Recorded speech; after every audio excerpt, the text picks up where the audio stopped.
বাধা আসতেছে, বিপত্তি আসতেছে।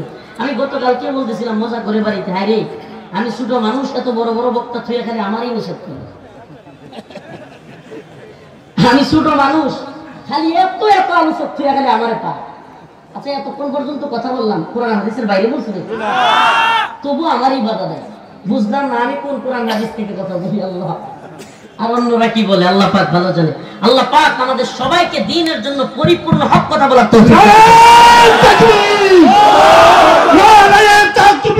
আল্লাহু আকবার। ইসলামের শত্রুরা হুঁশিয়ার শব্দ, ইসলামের শত্রুরা হুঁশিয়ার শব্দ।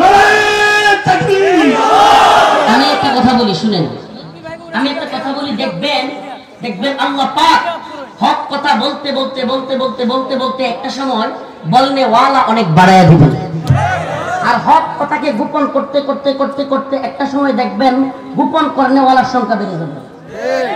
আমাদেরকে আল্লাহ পাক হক কথা বলনে ওয়ালা বানাক, শুননে ওয়ালা বানাক, নামাজ পড়নে ওয়ালা বানাক, সবর করনে ওয়ালা বানাক।